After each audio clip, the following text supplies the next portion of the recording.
he initiated the move to start going and seeing his mum, basically from school, because what we used to do, we used to play truant from school, and this was like a safe house to go to, you know. I mean, John used to go down there first, and I'd say, where have you been to? You know, he'd say, I've just been down to my mum's, you've got to come down, right? So one day he took me down to meet her, and the door opened, and there's this slip of a woman in her, what, I don't know, early mid-30s or something, but looking very young, and she's got a pair of knickers on her head.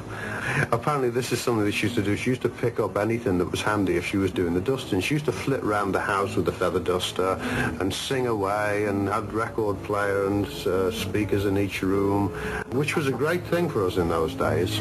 But I went into the room, she welcomed us in, great to see you. She didn't care less about us coming, you know, playing truant. She wanted to, in fact, used to virtually encourage us to come again tomorrow if you can, lads, you know.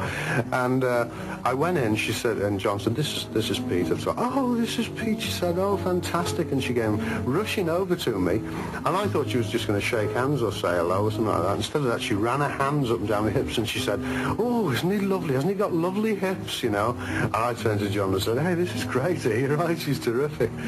You could see directly where John got his humour and his love of life from. She was always saying to us, look, don't worry about it, you know, it'll be okay. Don't worry about tomorrow. Just have a good time today. That's all that matters. It was her attitude about life, her philosophy about life, her fun, and her love of laughing. That I mean, she used to wear these spectacles with no glasses in, you know, and like people would come to the door to collect bills, like the bread man or something, and she'd just talk to them and stick her finger through the frame and start rubbing her eye, and it just used to, people just look at her, they couldn't believe it, you know. She was just crazy, and that's where John got his humour from, without a doubt. It was a relationship that was very close because it had been developed not from a childhood thing but from a different level, and he was incredibly fond of his mother and very, very close to her. Can't really explain it. There's just something that was so like magical in there that just worked, and the fact that it's a true story, and you know, I love the whole era, and you know, it didn't even need to be the fact that it was Lennon, you know, that kind of went out of the equation pretty much straight away. You just get lost in this story of a young boy who's brought up by his auntie and then found his mother, and you know, this sort of love triangle of emotions, and it's just beautiful, really. He wrote, you know, poetry and had a really elaborate creative mind that I think kind of got lost with his auntie, because she was, you know, a very strong woman and taught him to be a well-mannered boy, but, you know, kept him really sort of safe and protected, so she was quite strict. But until he met his mother, who taught him how to play banjo and was this sort of real free spirit and, you know, expressed her feelings, and I think he kept it kind of closed up until he met his mother, who he somehow was able to sort of open those elaborate thoughts. She's, I think, a fantastic director and has done a brilliant job, and it's the first thing I've ever been proud of. You know, it was such an enjoyable experience. She's, you know, put the bar so high, it's so, you know, difficult to come across anything so wonderful and magical.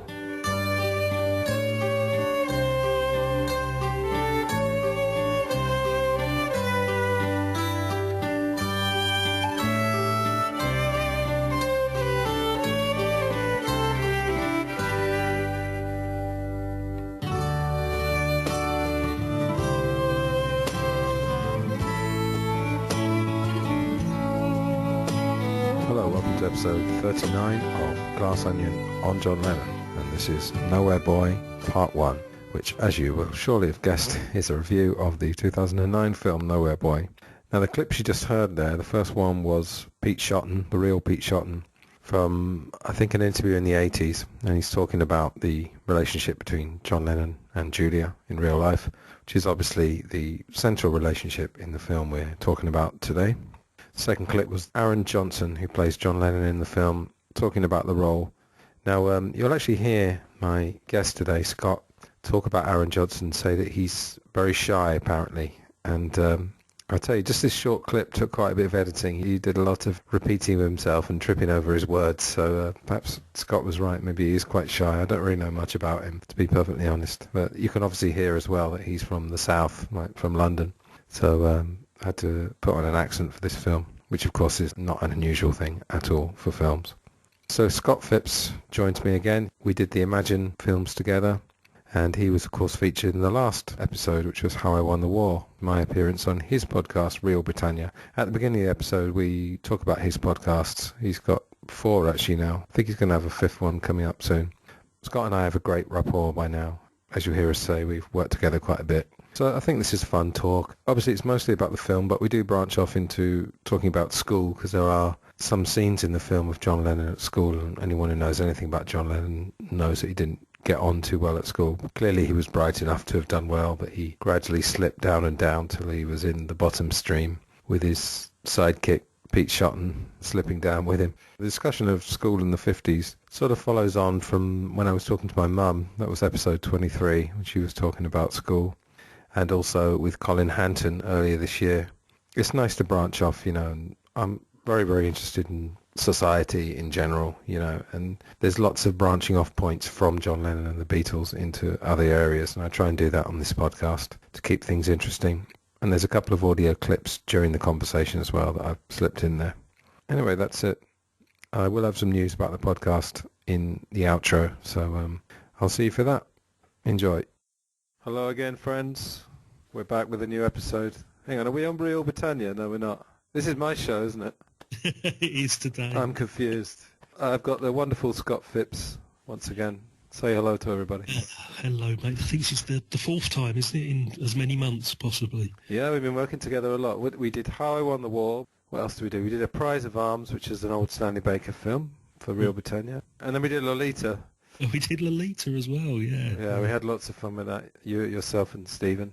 Yeah, did enjoy it, mate. It's good to have a 3-way conversation sometimes rather than a 2, because not everybody's got the same opinions on movies, have they? And it's nice to mix it up a bit. And as for you, well, I've never known anybody to come so prepared for a podcast.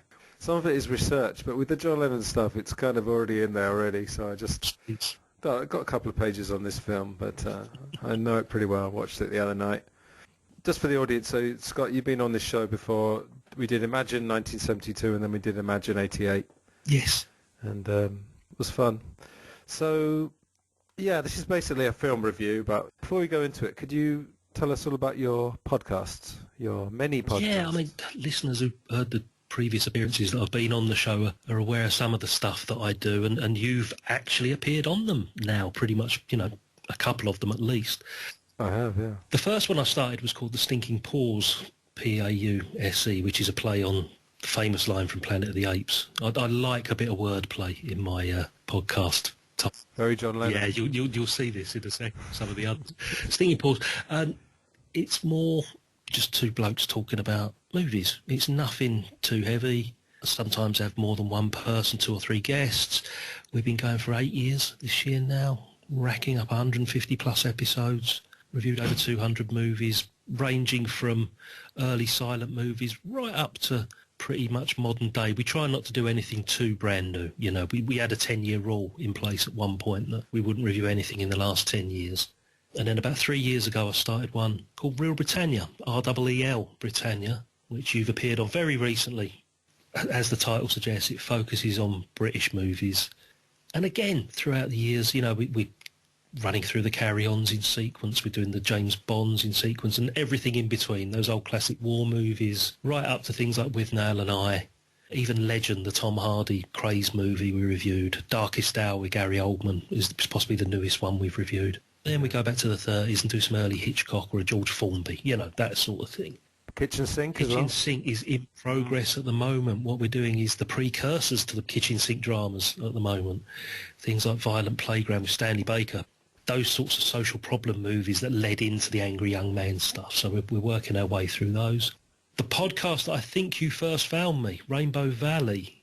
Masterpiece, everybody. It's a masterpiece. It's a documentary. It's different from the others. It's just me sweating over a mixer and lots of sound effects and music clips. And it's a different story every couple of months about a different aspect of the 60s. I think you found me through the 2-part Brian Epstein one I did, I believe, didn't you?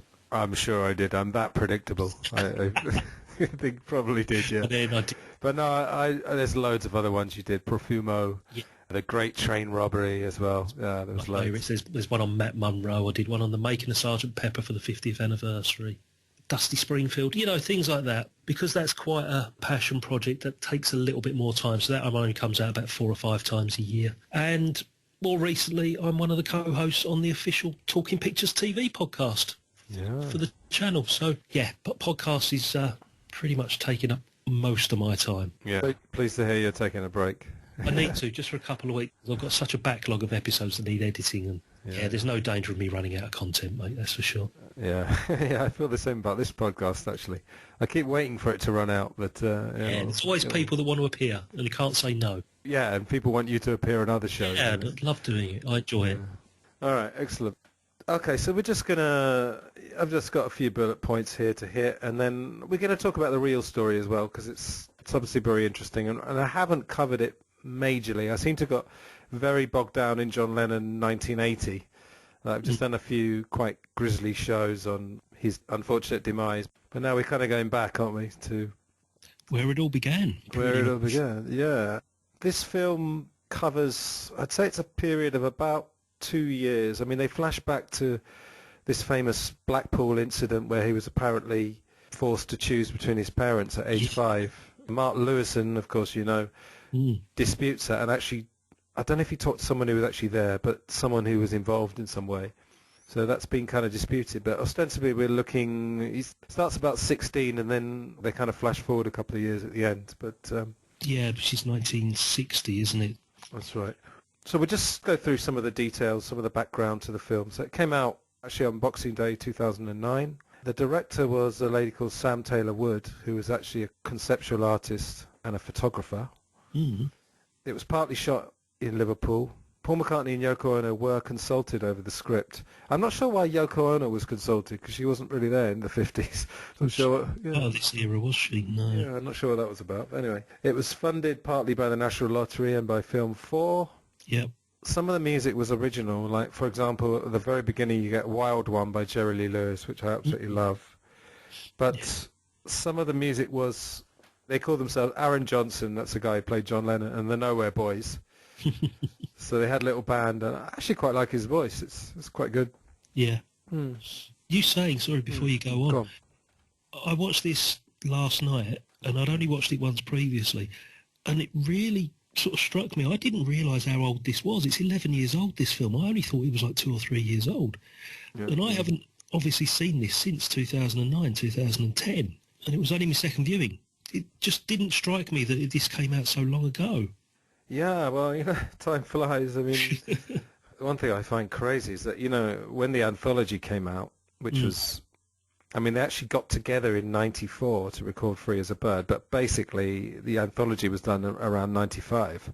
Yeah. And they're looking back on the Beatles, and now it's 25 years since the anthology, which means that the same amount of time has passed since the anthology as when the Beatles, I mean, okay, they split up in 69, but let's not split hairs. But the same amount of time has passed. Just amazing, isn't it? Yeah, it's frightening, actually. Yeah, it is a bit, yeah. Just give me your overall impression of the film, like the atmosphere of it. I mean, we're going to probably nitpick some details later, but overall impression. For me, and others like me that have more than a passing interest in John Lennon and the Beatles, it's great to actually visually see something that we've only ever heard the anecdotes of, particularly in something like Anthology, where... Say, for example, prime example, George Harrison tells the story in Anthology of how he got the part in the Quarrymen because he played raunchy on top of a bus. And we see that in this movie, which was great because we've always had that picture of that little meeting, and it's great to see that on the screen. But for the casual viewer, that may just have a passing interest in the Beatles, I think they'll find this fascinating because it's not a part of the story that is told too often. We hear about the Cavern Club days or even Hamburg, and we all know, the Fab Four era right through to Pepper and all of that sort of stuff. They're well documented, and there's been movies made on all these different parts of the history of the Beatles. But this bit, I mean, there was one, wasn't there a movie called The Birth of the Beatles that had Nick Conrad EastEnders in it or something? That's George Harrison, yeah. That was it. I mean, I don't think I've even seen it, or I may have seen it once, but to go back to the schoolboy days is quite fascinating, and I'm sort of questioning myself why it's taken me so long to rewatch this, to be honest. yes, it has been glossed up a little bit, you know, a few liberties taken with timelines and stuff, but only us nitpickers will notice that. Well, you'll know from having your various film podcasts, for entertainment value, there's nothing really wrong with putting tropes, you know.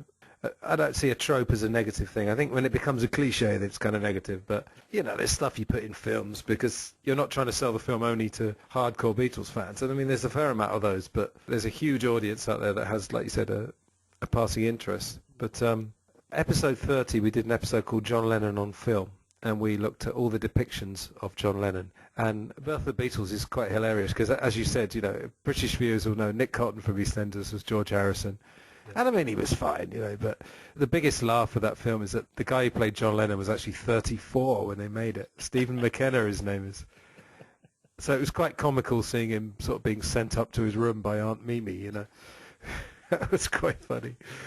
Actually, the Birth of the Beatles had a little bit of charm. It was good locations because the word I always think of, even though Wilton is a fairly kind of genteel, it was a village then, and it's very, very sort of green and picturesque now, but Liverpool was an earthy place, and earthy is always a word I come back to with the early Beatles. Yeah, a little bit grimy, but not too grimy, you know. My mates, Colin Hampton and Rod Davis, I promise I will name drop.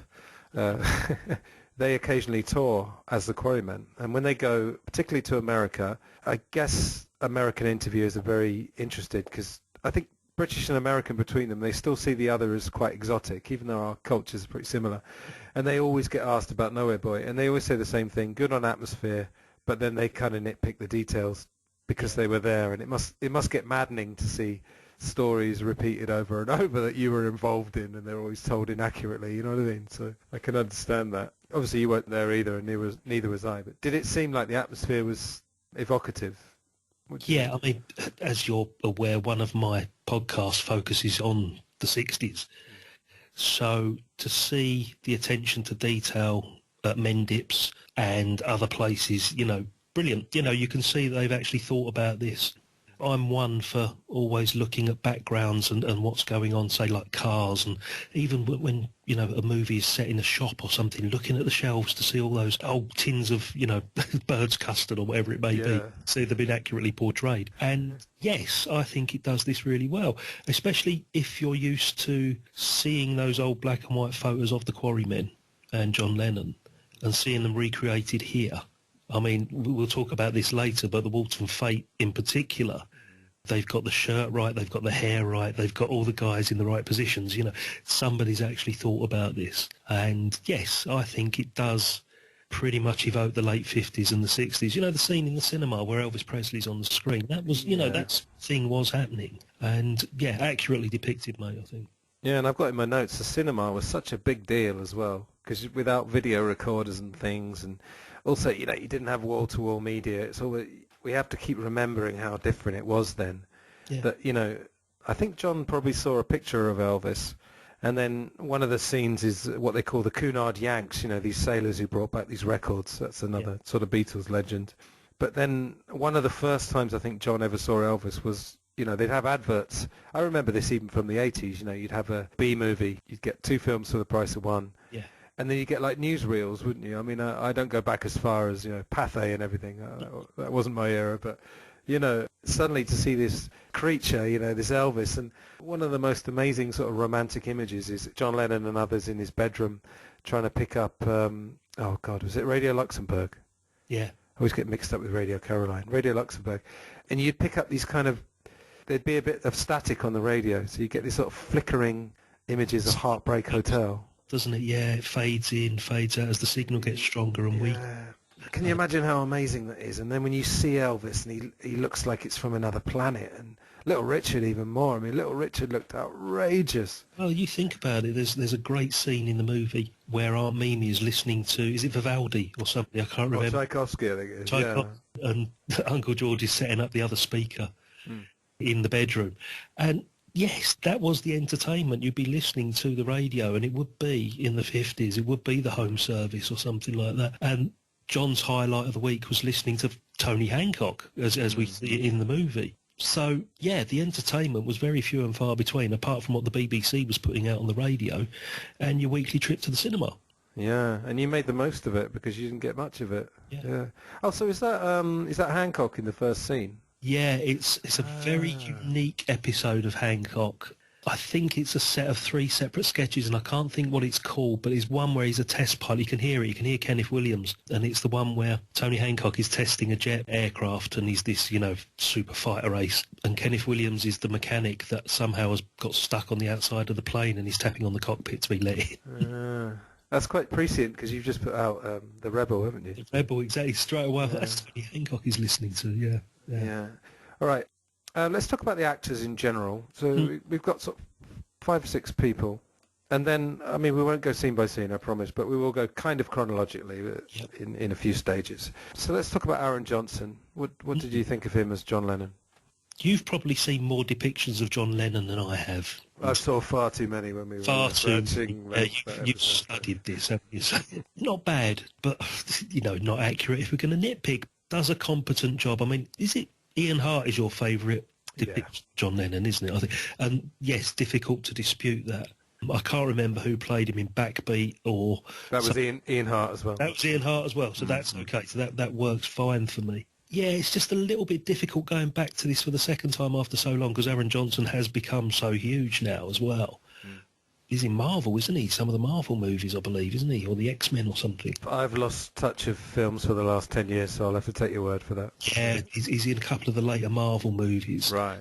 And pretty much took a starring role in the first Godzilla film a few years ago. Right. So it's difficult now to sort of distance that image of him. Yeah, competent performer. Have you ever actually seen him interviewed? Yeah, on the DVD. Yeah, it sounds like he's a Londoner.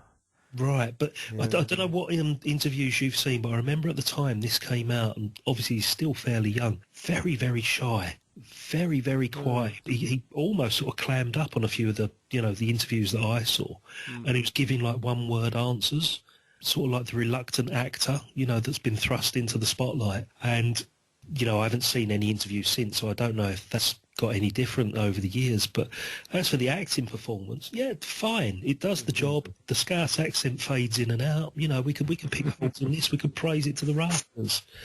As you said, competent singing voice. I think a lot of this is not necessarily down to his performance. It's to the script, I think, that we'll end up focusing on here. Yeah. I thought he was pretty good. I think he got the mixture of vulnerability and kind of a toughness. He kind of plays a tough guy. We'll get to the scene where he meets Paul for the first time. Yeah. But obviously the age gap was massive, between 16 and 14. It always is, Both Rod and Colin, they made the point very clear that John Lennon didn't actually get into a lot of fights, which was a misconception when I was first getting into the Beatles, because John Lennon kind of played up his own image a lot. Said, I was a fighter, blah, blah, blah, and I'm sure he did get a few scraps, but he tended to get out of trouble with his verbal abilities. He's very, very quick-witted and very ahead of his time. But do you remember the scene where he's got this girlfriend, she's called Marie, isn't she? Which I think that was just made up. He had a girlfriend called Barbara Baker, who was his first girlfriend before Cynthia. And the bit where it's her cousin and he brings out a knife. Yeah. And John's just jumped from the top of the bus, if you remember. And he doesn't look too scared. Like the guy kind of presses the knife to him. But he just knows he's not going to use it, though, doesn't he? Probably, yeah. And I think that comes across really well as the vulnerability and the tough guy persona. But the image of the clown comes across really well, where he's joking at the dinner table with the girls. Yeah. Or he's making speeches in a posh voice, and things like that we knew John Lennon for, because he would always play up to the camera. We've said this on previous podcasts. He would always mug up to the camera and play up, and I think Aaron Johnson gets that side of it really well. Yeah, I thought he did a competent job. When we did this John Lennon on film, my guest concluded that no one's ever really going to capture John Lennon. And John Lennon at different stages of his life was so different. But it's interesting that, Ian Hart wasn't really particularly accurate either. It's just something about him. Yeah. It's capturing an essence that's very difficult to put into words. Ian Hart didn't really look like him. I thought this guy, Aaron Johnson, looked quite a bit like him. When you get to the Wilton Fate and he's got the quiff and, I thought he looked the part. That looks really good. That was, that's a standout scene for me. We'll definitely get to that, and I'll ask you for your thoughts on that. Thomas Brodie Sangster, I think his name is. I only knew him from Love Actually when he was that amazingly annoying kid who learned to play the drums. That's the one, yeah. Yeah. Of course, looks absolutely nothing like Paul McCartney. They've just dyed his hair. That's all they've done. Yeah, but he wasn't bad because he looked very young.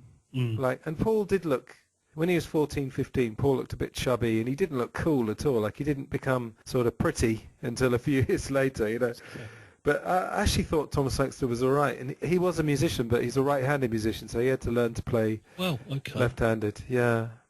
Let me ask you about Kristin Scott Thomas. Yeah, maybe I'll say her name first. Kristin Scott Thomas, who I knew from Four Weddings and a Funeral, of course. Yeah, I was going to say about Kristin Scott Thomas that it's incredible to watch how she has transformed from posh totty, which is the only way I can describe her in those early days, you know, the English Patient and Four Weddings, into still a very, very good-looking older woman. Years ago, you would not have predicted that Kristin Scott Thomas would be playing Aunt Mimi or Churchill's wife in The Darkest Hour, which is the last thing I saw her in. It's how I pictured Mimi, not necessarily visually so much, but the attitude was definitely from the stories that I'm aware of. And I think, yeah, she gets that absolutely right. And as we talk more about the actual plot as we go further into this, some of the things that actually happened or possibly didn't happen or happened the way that they did, yeah, it's interesting to see the way that she is portrayed and the way that she deals with things in this. But yeah, I'm perfectly competent Aunt Mimi. I couldn't think of anybody else that possibly could have played her at the time, 10 years ago. Yeah, I mean, there's an interview with the real Aunt Mimi. It's actually a year after John died. It was 1981. It wasn't it, I think? That's right, yeah. Mimi looked after John on the separation of his parents when he was just a baby. She remained the mother figure in his life until his death last December. But despite the anguish of his murder, her memories are happy ones. She remembers, for example, buying him his first guitar. Well, I'd battled against it, you know, for quite a long time. Why? Well, I didn't want him wasting his college time and missing lectures by playing the guitar. Whereas his training would last. These things come and go. They're playing a guitar 1 week, everybody's clamouring for them, then they disappear. Nobody ever hears of them again. And then what was I going to do if I had a boy of 21 thrown back on my hands, qualified for nothing? Can you remember the day when he got his guitar? Can you remember his reaction? Well, he's a bit like yourself, a soft soaper. He'd pick me up, you know, and kisses on the cheek. Baby, can I have a guitar? And he hadn't any money to get a guitar. There was only me could buy him one. And I remember we went to Liverpool and we went into a guitar shop, you know, they were all over the place. I didn't know anything about them, so he chose one. And it was £17. She's a very divisive character. Cynthia Lennon has written a few books, actually, a few autobiographies, and the latest one was called John, and I listened to the audiobook a few years ago. She really didn't like Mimi, or Mimi really gave her a hard time, because Cynthia had an absolute nightmare when she was pregnant, because she was getting harassed by fans. She lived at Mendip's while John was away for a while. She said Mimi gave her a terrible time, and Mimi was actually not liked by a few people, but then other people would say, you know, she was this kind of, you notice, like, no Liverpool accent at all. Yeah. When you hear the interview, I can't really remember. I think there's a trace of Northern, but she obviously didn't have a Scouse accent. Isn't there a story of her sort of making John's friends go through the back door? Yes. And who was it that had the suit? Colin Hanton, yeah. There we go. You must have told me the story, because she'd let him in through the front door. That's it. Very interesting. But then, you know, there's all this kind of analysis about what drew John to Yoko and stuff, and people have really analysed it sort of ad nauseum, and that Yoko had a little bit of Julia, because obviously the song Julia mentions Ocean Child, which is a translation of Yoko. But then other people say Yoko had a bit of Mimi, this sort of quite dominant character. And then I think it was, again, one of the Quarrymen said that she had a great sense of humour. So I do like the bits where Kristin Scott Thomas lightens her up a little bit. Yeah. And you see a bit of the humour, like when they go to buy the guitar. Yeah, the haggling, yeah. Yeah. I'll be honest, I think when we get to the scenes, I think the scenes with her are a little bit tropey, if you know what I mean. Kind of stereotypical stern aunt, to nitpick, you know. A quick word about Sam Bell, who was George Harrison. Again, didn't really look like him, but Sam Bell is actually apparently a really good musician. And you can see, you know, when George starts doing those solos. And, you know, he's not faking that at all. Really didn't focus too much on him, though, did he? There was quite a bit on the relationship between John Lennon and Paul McCartney, and John Lennon and Pete Shotton in particular. But the George Harrison bit is just, it's just brought into the narrative. It's just there. You know, there's no real focus on George at all in this movie. Yeah, but he plays that kind of... He was quite sort of confident. I mean, we know these stories that he used to follow John and Cynthia on dates. They'd be going on a date and they'd look and he'd be 10 metres behind them, which he always hated those stories because it locked him in as the younger guy, you know, which he remained, unfortunately. That's what he said, wasn't he? He said, Paul's 18 months older than me. Yeah. It's always going to be 18 months older than me. He said it right up to the day he died, didn't he? He did, yeah. And Paul was actually only 9 months older, so it wasn't even that much. Something we talked about on the show, I kind of made a joke of it. When George died, and I wasn't making a joke of that, but they interviewed Paul, and Paul said, oh, yeah, he's my baby brother. Yeah. And I was thinking, well, hang on a minute. George was 58 when he died, and Paul was 59. You know, they're what difference is 9 months? So it was almost a little bit patronising. Yeah. You know, because in reality, George was more like John's younger brother, even though Paul knew him first. Yeah. John was the one that he looked up to, and George was, don't mean this unkindly, but almost like a watered-down version of John. Sort of rebellious, but wouldn't go as far, you know? To Paul and George, John was always that older brother who was more daring than they were and would always push it further, and they had loved him for that. You know, they admired him. Yeah. And what about Anne-Marie Duff as Julia Lennon? What do you think? Again, visually not 100% accurate. I like Anne-Marie Duff anyway as an actress, the things I've seen her in previously. She certainly brings the vivaciousness of the character that we've sort of read about previously. She brings that to the screen. It was good to see a couple of scenes where she is the one that introduces him to certain types of music. She is the one that teaches him the banjo. Yeah. You know, the scene with the Screaming Jay Hawkins single where she's playing that. And that whole relationship with the new husband, the stepdaughters, you know, all of that. It's brought to life brilliantly. And I like Anne-Marie Duff as an actress. And for those that know the real story, they're going to really think that's not quite right, and especially when we get towards the end as well, there's a lot of things that aren't very accurate at all. But as an actress, yeah, fine. I think she actually brought life to the character, and it is, again, a bit like Kristin Scott Thomas's portrayal of Mimi. It's sort of how I imagined it, how I pictured her to be. I think the rapport with her and Aaron Johnson was great. I just found it so moving, the whole John and Julia relationship. We see her at the beginning at Uncle George's funeral, which is the very beginning of the film. Yeah. I've never quite understood where she was between when he was 5. I mean, it's touched in this film. Nobody's quite sure. Was John given away to Mimi? Did Mimi insist that he stay with her because Julia was unstable?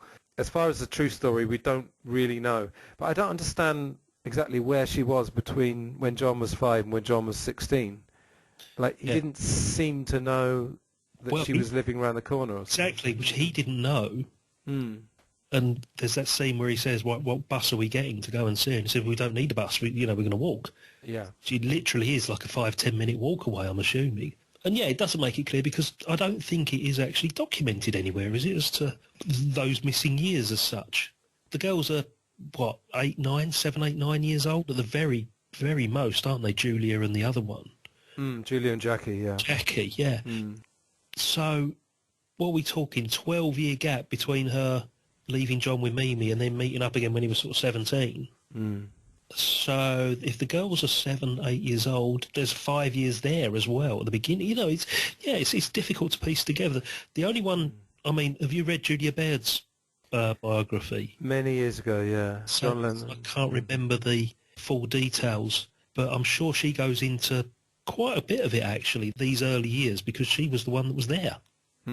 It's funny, when I record my intros, which I always do afterwards, I often find myself either correcting stuff I've said or or that we've said or then filling in details. So I'll find out, and then I'll tag it onto the beginning or something. But who else is there? There is David Threlfall. Do you know what? I'd forgotten until last night that John actually had an Uncle George. I forgot Mimi was married. Yeah. And the guy's real name, his full name was George Toogood Smith, wasn't it? Yeah, it was. Always makes me chuckle whenever I see Yeah. it. Too good. And he was. That came across really well. And I love David Threlfall anyway. Yeah, he's great, isn't he? Stuff like that he's done. But yeah, that really highlighted that relationship. And you could tell that was a big loss for John as well, because you could see the bond that they had. Oh, my God, yeah. There's a couple of interesting bits, actually. Mimi, in real life, had an affair with that lodger who's in it. You know, Michael Fishwick. Michael Fishwick. Yeah, I was gonna say it was really good that they've picked up on real characters that were part of, the everyday life at Mendips and, the surrounding bits and pieces that were going on. Yeah. And I'm thinking, well, why have they picked on Michael Fishwick in particular? Because he wasn't the only lodger. There were more lodgers, wasn't there, over the years? Yeah. I can remember.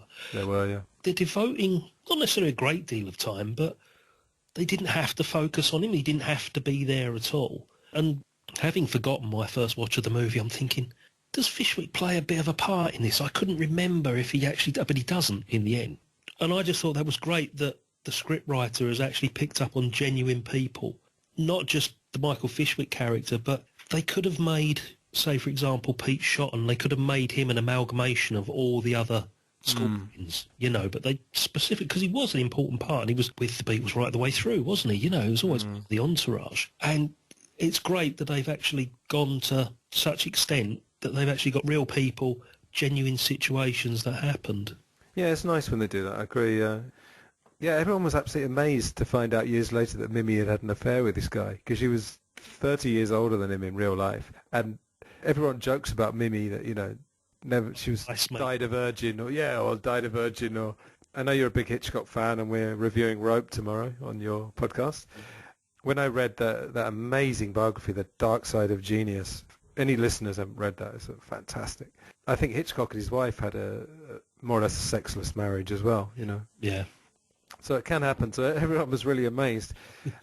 With Uncle George, from all I know, I think the drinking was, they're sharing a little not a bottle of whiskey. What do you call it? Those Hip flask he had, didn't he? hip flask, that's the one, yeah. Yeah, they're sharing that at the beginning. I don't know about the drinking, but Uncle George, he taught John to read by taking him through the Liverpool Echo, which I think might say a lot, actually, because if you learn to read reading a newspaper, it's probably one of the reasons he was so sort of literary, and had such a good command of words. Yeah. But I think from all accounts, no one's ever said a bad word against Uncle George. He seemed like one of these sort of parental figures that was just 100% benevolent, just always nice and always encouraging, and obviously offset the kind of Mimi disciplinarian. Now, Scott, I want to talk to you about triangles. Okay. Shall I elaborate? I think you better. May I elaborate? Yeah, it's very interesting. In this making of, they talk about John, Mimi and Julia as almost a kind of a love triangle, in the sense of, obviously Julia was the mother but comes across as the flighty aunt who sort of almost encourages him to not go to school and stuff. Yep. And Mimi's a stern mother figure. So you've got like a kind of love triangle, not romantic love, obviously, but a love triangle. But then I was thinking about it. You've also got a triangle between John, Uncle George and Aunt Mimi, which probably only lasts about 5 minutes. Yeah. Where he's the one that lets John get away with stuff and Mimi's the disciplinarian. Yeah. And then I was thinking, well, later on you've got a triangle of John, Julia and Bobby Dykins. Yeah. Because Bobby Dykins is clearly quite jealous. He wants Julia. And there's that great scene where I think Julia says to Bobby Dykins, John needs me or something. And then he says, oh, the girls need you as well. That's even repeated later on. Yeah. So it's this funny situation of they're constantly being pulled this way and that, and John and Julia is almost a bit like a doomed love, because you've got Aunt Mimi's a rival and Bobby Dykins is a rival. Yeah. It's very, very interesting. But, they didn't really have to make much up. There's already this amazing drama going on, in real life. So of course, yeah. Well, it's fantastic. Family life, as we know, is always full of drama, but this is not necessarily unique. But there's a lot of elements to this whole relationship. Oh, there absolutely are. History, of what actually happened when he was 5 years old and the subsequent years. So yeah, there is going to be inbuilt drama, as you say. It's just going to happen. Yeah. Bobby Dykins was described by John. John did this audio diary from 1979. Mm-hmm. John described Bobby Dykins as a sleazy waiter. Yeah. And he said that he used to dip his hand in the butter to grease his hair. Oh. Which I thought was gross. So that was John's memory of Bobby Dykins. Yeah. His real name was John Dykins. Oh, was it? It doesn't really come across as this sort of slime ball character, though, does it? No, not really. I think a little bit jealous, like I say. I think that's the main thing that comes across. You don't get that element of how John describes him in later life. Yeah, but David Morrissey, excellent actor anyway. Love him. Mm. Yeah, he's good. What else has he done? I kind of knew him from a few things. For a couple of seasons. He was Doctor Who Christmas special. There was what was it? Not Our Friends in the North, something like that. One of those. Oh, Shameless. Was he in Shameless? Oh, I got that wrong.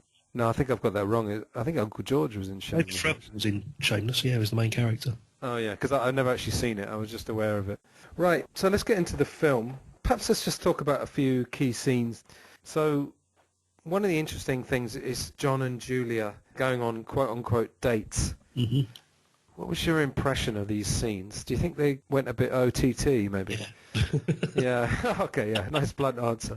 Well, we've just reviewed Lolita, so we can't be shocked by anything, can we? So, no, we've become accustomed to it. But, yeah, the whole thing with the Kiss Me Quick hat in Blackpool almost, looked more than just flirting. Mm. Isn't there a scene where they're lying down together, listening to music, and you're thinking, okay, where's this going? And I know, yes, they were close. Is this based on fact? Is this a genuine thing that happened? Or are they really just exaggerating it just as a generalisation of the whole relationship that they had together? It did make me a little bit uncomfortable at first, yeah. I don't know how old Anne-Marie Duff was when she made this film. Well, I can find out. I think Julia was in her 40s, so I think they've pitched her a bit... she was 38, 39 when she made this. She looks younger, though, I think. They kind of pitched her, it seemed a little bit more youthful than the real Julia would have been. I feel like they took a bit of a liberty, yeah. They're just making it more flirty for the sort of titillation of the audience almost. But this sort of audio diary, it's only about 10 minutes, and it was done in 1979.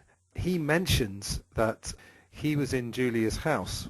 Paul's house was equidistant between Mendip's and Julia's house. Right. So John would have possibly gone to Julia's after visiting Paul or vice versa.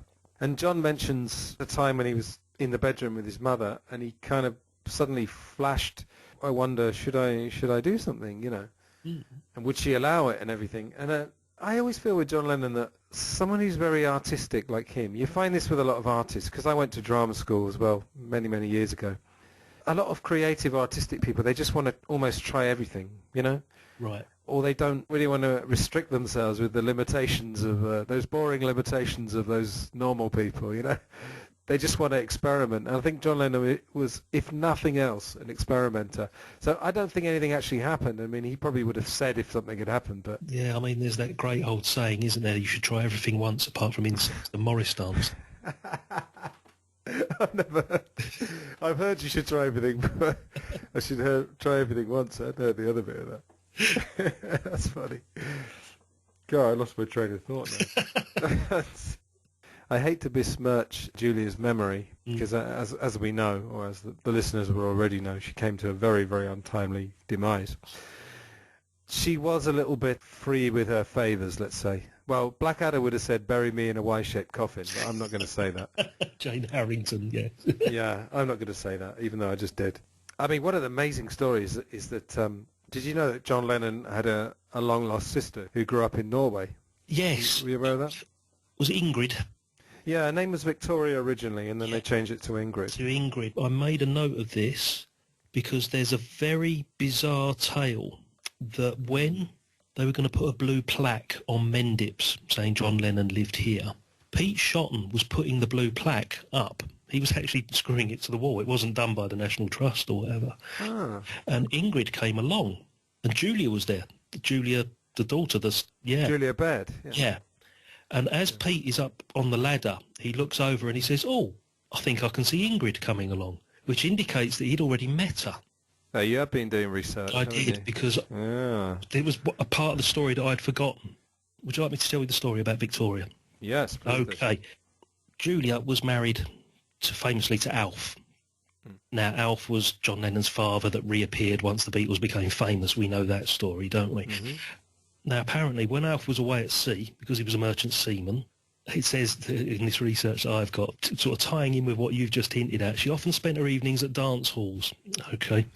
And in 1942, she met a Welsh soldier known as Taffy Williams, who was stationed at Mossley Hill Barracks in Liverpool. She fell pregnant by Williams in late 44. So that's 4 years after John Lennon was born. He was born October 1940, wasn't he, if I remember right? Yep. Initially, she claimed she was raped by an unknown soldier. Now, Williams refused to live with her unless she gave up John, and she didn't want the shame of being a married woman, as he didn't want the shame of being with a married woman and her son.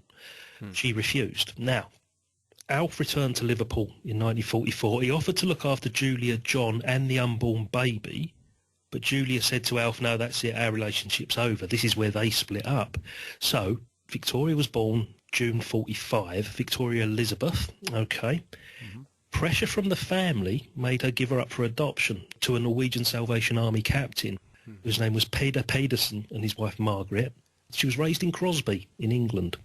She didn't know anything about her brother until she wanted to get married in 1966, and she needed birth certificate to, you know, get all the registration and all that sort of done for the marriage. And she found the birth certificate in a tin in her mum's wardrobe. And she said she found a yellowing dog-eared adoption paper that had been issued by Liverpool County Court. And then she saw that my full name was Lillian Ingrid Maria Pedersen and my birth date. Above that were the three words I've been looking for: Victoria Elizabeth Lennon. The name I was born with, my real mother's name, Julia Lennon, was also there. It's another fascinating side to the story that I only knew snippets of, and it wasn't until this morning that I thought, what is the real story of that? Because that bit isn't true in the movie where Mimi tells John about his sister. She doesn't actually reveal herself to John until the death of the adopted mother. John never met her, though, did he? It was in 1998, because I remember being in Liverpool. I used to go to the August convention thing they had there, you know, the August bank holiday, and it was all over the Sun. Obviously, people in Liverpool don't read the Sun anymore because the Hillsborough, we know that. Yeah. It was in one of the tabloids, and I think it was the Sun. And, you know, obviously they kind of capitalised on it. It was 1998, yeah, and you're right about the plaque. If I could just fill in a couple more details of that. Yeah, go on, because it's fascinating side to this story. It really is. Oh, I mean, it is, yeah. I mean, Julia worked in a pub, liked to drink, as you said, was flirty. Mm. And the real strange twist is baby was given away. She thought, well, it's from memory, because I had a fellow called Philip Kirkland on my show. He had a book called All Roads Lead to Lennon, which is all about John Lennon's ancestors. Yeah. Bringing the story up to about 1960. The twist in the tale, let's call it, is that this Norwegian couple adopted her, but the story is, and Philip's fairly convinced, in fact, that the adopted father, was the father of the baby. Oh. So Julia had an affair with him as well. Oh, right, okay. But you're absolutely right to mention this Taffy Williams, I think, yeah, because he was rumoured to be the father. But what Philip Kirkland told me is that when you see pictures of Ingrid, she does look very Scandinavian. That's a fairly strong rumour. Philip himself said it's difficult to ascertain it exactly, but it's a big drama, isn't it? It's a big deal. But yeah, just going back to these sort of scenes, I think to answer your question, they turned up the flirtation a bit. But I love the rapport, as I said earlier. You really felt like they were like friends. There's a bit where John wants Julia to do something for him. He says, go on, be a mate, you know? I can't remember what it is. It's something to do with, it's not getting a guitar, but it's something. And yeah, they're kind of like mates, aren't they, really? Yeah, because it's difficult, isn't it? You've got to imagine that he's 17 years old. He's got vague memories of the woman that he called Mum 12 years previously, with no contact since. Yeah, that's right. And then she comes into his life knowing him. You know, there's none of that hard work of actually getting to know somebody too much, because there's this instant bond between them because it's blood, you know. And yeah, you've got this woman twice your age that's a bit flirty, but a lot of fun, a lot more fun than the woman that's been your mother for the last 12 years. Absolutely. I love the look on John's face when he sees her playing the banjo. Yeah. he's really like, oh my God, this is amazing. There's a great line where she takes the harmonica and she says, do you mind? And she says, after all, your spit is my spit. Yeah, that's great, yeah. I love it. Rod Davis told me she was very flirty with all of the boys. Not in an inappropriate way, just in a fun way, you know? Yeah. And she was loads of fun. And she named her cat Elvis as well, as a little bit of useless trivia. Not in the film, but she was ahead of her time as well. You know, well, yeah, but she's she quite had shocking. knowledge of music, didn't she, that, you know, nobody else seemed to have. She was fully aware of some of the stuff that was being brought over by the Cunard boys, you know. And she knew the music scene. She took a great interest in it because she was a musician herself. And that really comes across well in this movie. Yeah, yeah.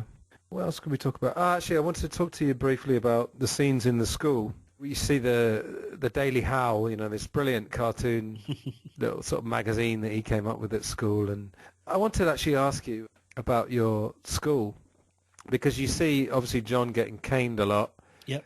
And there's that funny thing, like, when you're at school where the teachers behave in a way that they just completely alienate you. And this sort of anti-creativity thing, you know, because I remember there was a kid at my school who used to draw cartoons, and he was a bit like John Lennon. I've talked about him on the podcast before. And I understand, you know, in a school system where you got 30 boys in a class, or, well, I went to an all-boys school, but obviously other schools would be mixed. The kids that kind of stand out are the ones that are more likely to give you trouble. You know, I totally get that. Yeah. I mean, this kid at my school, his name was also Anthony, actually. We kind of considered him as minor genius, which possibly, you know, kids at John Lennon's school they probably didn't use that word, but they might have thought, well, that guy's a bit different. And this guy, Anthony Harris, all he seemed to be interested in was English and art, again, a bit like John Lennon. But he used to sit at the back of the chemistry class and used to create explosions. Not big explosions. We had that people filling up the pencil cases from the gas taps and then setting them alight, you know. Oh, my God, yeah. But we, you know, our tender age, you know, and I wasn't particularly creative at school. I kind of learned it later, you know. I think I consider myself fairly creative now, but I think I learned it. We were all quite, how does he know how to do that? You know, he's one of those kids who's like, how does he know how to do those things? You know, he seemed to be like miles ahead of everyone else in terms of knowing the world and knowing how to do things. But if I can ask you about your school days, how strict was it? What kind of school did you go to? I went to an all-boys grammar school. Right. And I'm of the age where caning was still regularly dished out. I was that era before it got completely banned. Very strict. You know, we had it wasn't all mortarboards and capes that the teachers wore, but it was very, very close almost. That they would come out once a year for Founders Day, you know. It was all sort of rugby and for the school cup and the school song, and it was all very traditional, very, you know, it was a 400-year-old school, you know. It was all based on tradition, and it has very good reputation for the area, you know. And like you were saying, there's one particular friend that I had that was good at art, and he was a good musician. He was the only one of my friends that I knew that could play an electric guitar at 11, 12 years old. Right. I grew up with him since he was 5 years old, and we went to the same, you know, right through school years, all the way through, me and him. And at the time when we were really young and you're drawing with crayons and felt tip pens, he'd be the one with a pencil doing sketches. And it was very mature, very adult artwork, you know, something that somebody twice his age would create. And that would always fascinate me. And then when you go around his house for tea, and he'd say, here, listen to this, and he'd pick up the electric guitar and bam, just start playing something, you're like, wow, it's just something that I could never do. But the school days, I mean, as you say, similar to us, the ones that stood out were the rebels. Certainly the rebels. They're the ones that the rest of the class into trouble, gave the rest of the class a bad reputation. I mean, we were in detention permanently, our class, because of one or two individuals. But it was that atmosphere that you had to learn. You really had to knuckle down and do something at my school, otherwise you would not get far. You would get lost completely. But I don't think there was any encouragement, like you say, for anybody that stood out creatively to that degree. There was a great music department there, and it'd be like, I think in the first year, anybody want to learn to play the piano? No, okay. You know, it wasn't anything, you know, that was forced upon you, or it wasn't anything that was actively encouraged, you know. I think those that played the piano were the ones that had a piano at home and had been learning it since they were 6, you know. I don't know what it's like nowadays. I'm assuming school life is completely different, obviously, but... Well, from what I've seen from my nephews and my niece, I think it's very much more standardised. I saw my nephew's school report when he was about 10. Yeah. And it didn't seem to be a lot of comment. It seemed to be lots of boxes being ticked. And one of them was about he is able to facilitate something. I was thinking, what the fuck does a 10-year-old have to facilitate? You know? And there was like a box ticked. And one of them said, oh, he's a bit silly. I was like, what? Well, okay, he's 10. Yeah. Yeah, can he just be a bit silly, please? You know. But no, when you were talking about your school days, things flashed through my mind, as you know, at lightning speed. And I thought of the brilliant Malcolm McDowell. Pretty much. It wasn't to the degree of like a public school. It was nothing like that. But, you know, I've got a school photo of one of those ones of the whole school, you know, about 3 foot long that you see always on walls in like dramas and things like that. Yeah, It's that sort of school. The sport was rugby or hockey. You know, no football, never played football. Yeah, we were the same. We all wanted to play football, just forced to play rugby, yeah. Luckily, I mean, I got quite good at rugby. I ended up having trials for the county when I was like 16, but I hated it originally. But then again, I didn't like football. And I suddenly found out I was quite good at it. And once I knew I was good at it, I enjoyed it more, you know. Yeah. The other one that came to mind was the loneliness of the long-distance runner, you know, with you must win it for the school. Oh, yeah. Well, lots of cross-country as well, if I remember. Yeah, me too, yeah, God, yes. With a little bit of Pink Floyd's The Wall as well. Oh, definitely. You know when he reads the lyrics of Money, when he goes to... Yeah. He's saying, what is this rubbish? You know. Poems, no less. Poems, everybody! The laddie reckons himself a poet. Money, get back. I'm all right, Jack. Keep your hands off my stack. New car, caviar, four-star daydream. Think I'll buy me a football team. Absolute rubbish, laddie. Get on with your work. I don't know about you, but when I look back, it just makes me really angry. I understand totally that, you know, this guy at my school and others were disruptive, yes. But it's this kind of stamping out of creativity. It just really annoys me. And I guess the kind of conspiracy theory, if you want to call it, is that they prefer left brain. You know this thing of the left brain and the right brain. Yeah. Left brain's logical, right brain's creative. They want left brain people because, you know, the education system that we're still using now was designed to go seamlessly to the factory. Yeah. You know, that's why you have bells and, you know, you have to put your hand up and say, can I go to the toilet, sir? You also got to remember, 1957, a lot of these kids' fathers had died during the war. Yeah. Think about it. So there's no father figure, no influence from that side of things. We spoke briefly about Elvis and the birth of the teenager. You know, this whole rebellion was bubbling under because there wasn't teenagers until 54, 55, or whatever it may have been, you know. Yeah. You know, and jazz music was predominant as long as skiffle before it became rock and roll. And that old system was in great danger of being eroded away, especially when we get to 1960, 61, when the permissive society starts coming in. You know, the famous Lady Chatterley trial that broke down the barriers. Pretty much it was a free-for-all after then, mate.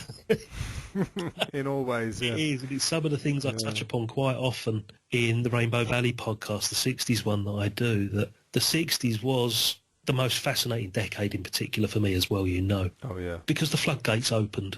It opened around this sort of time, leading into the 60s, but this is where the groundbreaking roots was, you know, the seeds were sown here for what would become the swinging decade, and John Lennon would be at the heart of it. I don't think the swinging 60s really started to swing till maybe 64, 65, I think. But it's all there, you know, like you said, it's building up. I mean, Lolita, I guess, is in the mix there somewhere. Yeah. Both the book and, well, perhaps not the book, but the book, I think the film. 7, wasn't it? I think we discussed, didn't we? And it didn't get filmed till 62.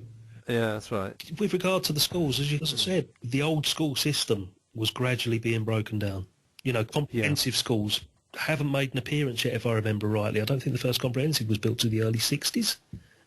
So, you know, change is on the horizon, and God bless him, Lennon foresaw it all.